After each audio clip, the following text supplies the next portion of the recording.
आज मैं आपके लिए फिर से एक प्यारी सी कहानी लेकर आई हूँ। अनोखा काम। एक गरीब मछुआरा था, उसका नाम था मंगू। एक दिन उसके जाल में बहुत बड़ी मछली फंस गई। मंगू बहुत खुश था क्योंकि उसने आज तक इतनी बड़ी मछली नहीं पकड़ी थी। वह खुशी खुशी मछली को कंधे पर लाद कर तेजी से घर की ओर चल दिया कि तभी अचानक दो सिपाही उसका रास्ता रोक लिया। उन्होंने कड़क आवाज में कहा, अरे मछुआरे, इतनी बड़ी मछली का तू क्या करेगा? कहाँ ले जा रहा है?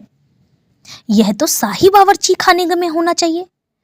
मंगू ने गिड़गिड़ाकर कहा, नहीं भैया, ऐसा मत करो।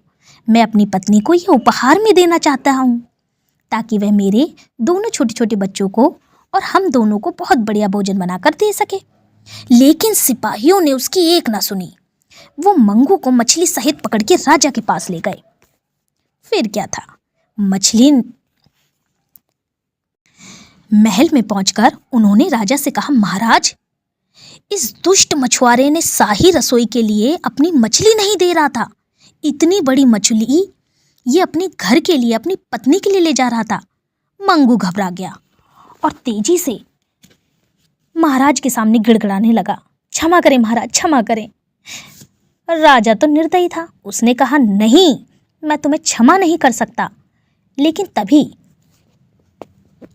तभी थोड़ी देर राजा ने सोचा और कहा, ठीक है, मैं एक शर्त पर तुम्हें क्षमा कर सकता हूँ, जब तुम कुछ अनूठा काम करके दिखाओ, कुछ अनोखा काम। मंगू ने पूछा, कैसा अनोखा काम करूं महाराज? राजा ने कहा, जैसे जैसे तुम एक साथ रोकर और हंस के दिखाओ।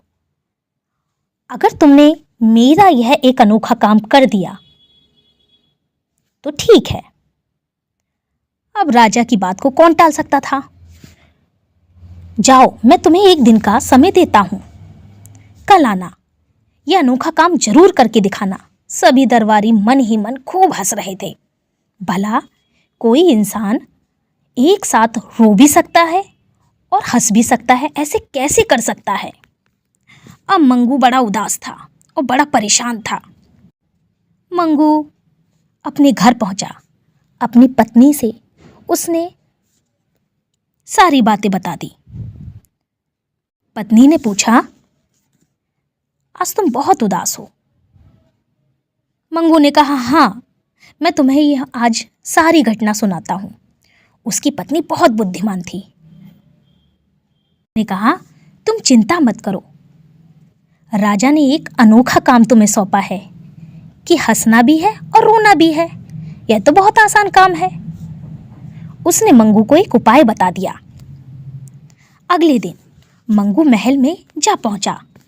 राजा का अभिवादन करके उसने कहा, महाराज, मैं आपका वह शर्त मुझे मंजूर है और आपका वो अनोखा काम भी मैं करके लाया हूं। इतना कहकर उसने थैले में से एक बड़ा सा प्याज निकाला और अपने हाथों में दबाकर फोड़ दिया। प्याज के फोड़ने पर मंगू की आंखों में झरझर आंसू बहने लगे। उसी समय उसके ठाके मार के हंसना भी शुरू कर दिया और दरबारी कल उसका जो मजाक उड़ा रहे थे, बेबी आज ताली बजाकर खूब हंस गए क्योंकि उसकी सूझबूझ की सराहना देने लगे। मंगू ने कहा, महाराज, क्या ये अनोखा काम है कि नहीं? क्या एक साथ मैं हंस रहा हूँ और रो रहा हूँ, यह अनोखा काम है कि नहीं? इस बार राजा ने कहा, हाँ भाई, हाँ, मैं तुम्हें मान गया। बाकी में तुम बुद्धिमान हो, लेकिन एक बात और, बस एक बार तुम अपनी बुद्धिमानी का नमूना मुझे जरूर दिखाओ। कल हमें तुम एक ऐसी कहानी सुनाओ जो हम कभी ना भूल सकें। अब मंगू फिर घबरा गया।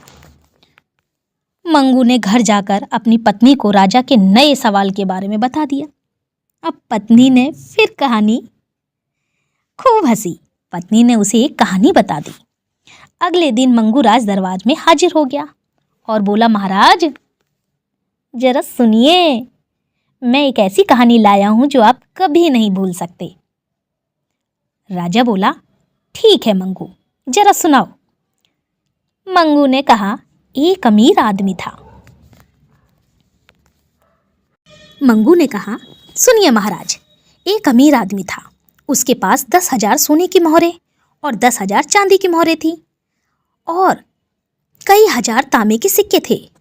एक दिन घोड़े पर सवार होकर वो घर की तरफ लौट रहा था कि एक तांबे का सिक्का उसे दिखाई दिया।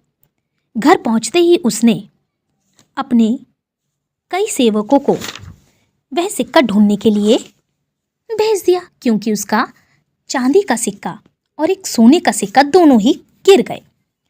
राजा ने सोचा, राजा ने उसे बीच में ही टोक दिया, हे मंगू, तुम ये क्या सुना रहे हो? इतनी बकवास कहानी। इतना अमीर आदमी एक सोने के सिक्के के लिए पीछे भागेगा, अपने सिपाहियों को भेज देगा?